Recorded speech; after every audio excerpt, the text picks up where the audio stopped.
Chapter 9, Class 4th, English Grammar. Chapter 9, the verb. Verbs are called action words or doing words. Verbs tell us that the work, that the pronoun does. Verb वो शब्द होते हैं जिनसे किसी कार्य के करने या होने का पता चलता है, कोई कार्य किया जाता है, और वर्ब से ही हमें पता चलता है कि जो सब्जेक्ट है, नाउन है, प्रोनाउन है, उसने क्या काम किया है. Read the given sentences. Cat runs after mouse. Fish swim in the tank.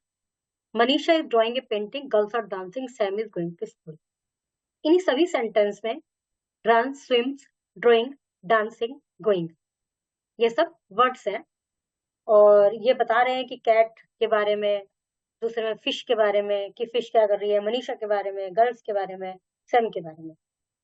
और जैसे कि हमने सब्जेक्ट और प्रेडिकेट वाले चैप्टर में पढ़ा था कि प्रत्येक सेंटेंस के दो पार्ट होते हैं और सेंटेंस जब भी कंप्लीट माना जाता है जब उसमें वर्ब होनी चाहिए.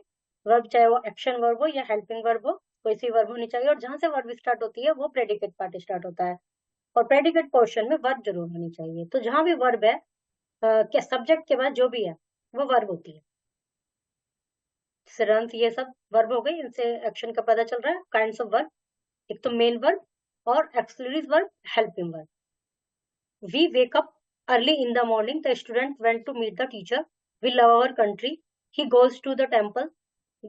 She comes to school every day. इन सभी में ये जो वर्ड लिखे हैं ब्लू से, ये वर्ब है और ये अपने आप में कंप्लीट वर्ब है.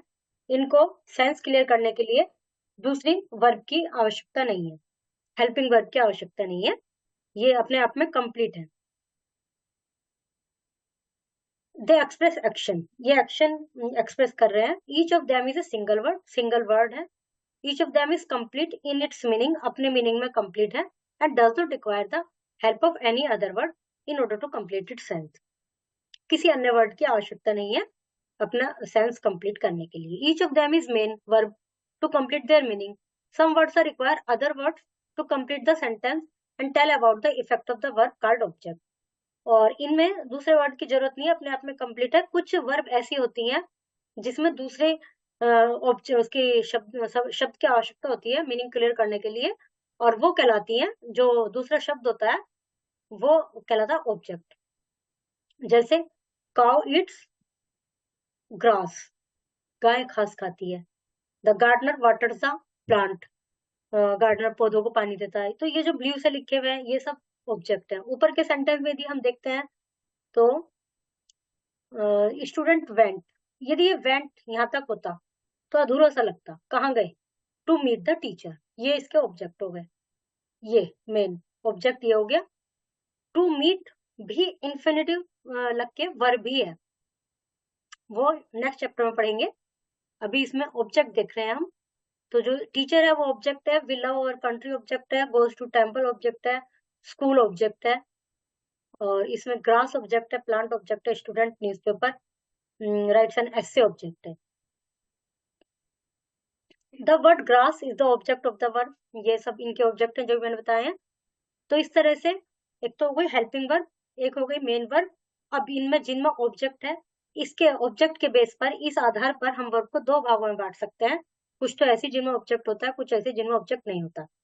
तो जिनमें ऑब्जेक्ट होता है वो ट्रांजिटिव वर्ब, जिनमें ऑब्जेक्ट नहीं होता वो इंट्रांजिटिव वर्ब.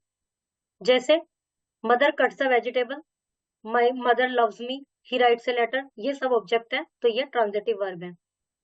और इंट्रांजिटिव वर्ब, जब चाइल्ड स्लीप्स, चाइल्ड सोता है, कहाँ सोता है ये क्लियर नहीं है. ठीक है, तो ये हो गया इंट्रांजिटिव वर्ब. बर्ड्स फ्लाई, यदि इसमें होता child sleep on the bed तो ऑब्जेक्ट हो जाता. Birds fly in the sky तो ऑब्जेक्ट हो जाता.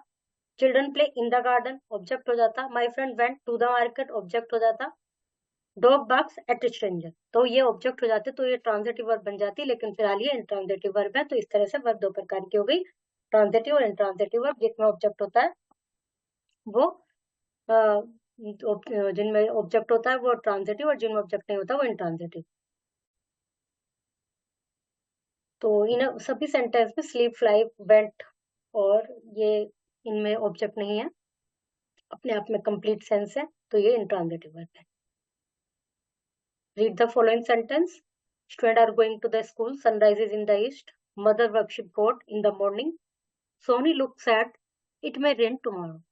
इनमें the verb do not make full meaning by themselves. Some words are required to complete predicates.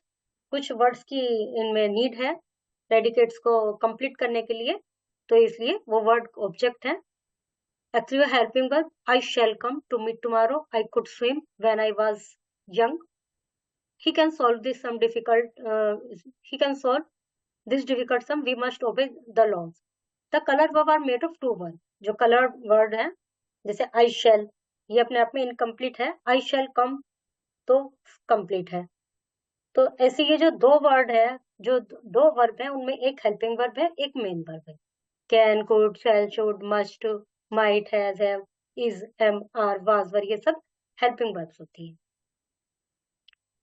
Read the color words whether the verb is main or auxiliary. Right answer in the space provided. जो colour word है ये main verb है या helping verb है. जैसे must helping verb है, solve main verb है, इसमें विल है helping verb, can helping verb, return main verb, might इसमें हेल्पिंग वर्ब है, फिर swim main verb, were helping verb. Object, pick the object and complement. जो ये होते हैं जैसे cow eats grass in the field, इनमें कुछ ऑब्जेक्ट होते हैं और ये वाला जैसे वर्ड है साइलेंट, इस तरह के वर्ड कॉम्प्लीमेंट होते हैं. तो इसमें आपको बताना है कि ऑब्जेक्ट है या कॉम्प्लीमेंट है. In the following sentence underline the verb and state whether the verb of transitive and intransitive. Verb को बताना है और फिर ये बताना है कि वो ट्रांजिटिव एंड इंट्रांजिटिव है. एड ऑब्जेक्ट, ऑब्जेक्ट एड करना है. Ram wrote a letter to his father. और Ram boys flew kite in the sky. इस तरह से ये वर्ड्स इनमें फिल करने जो ब्लैंक्स में, जो जिसमें सुटेबल हो. Okay, chapter is completed.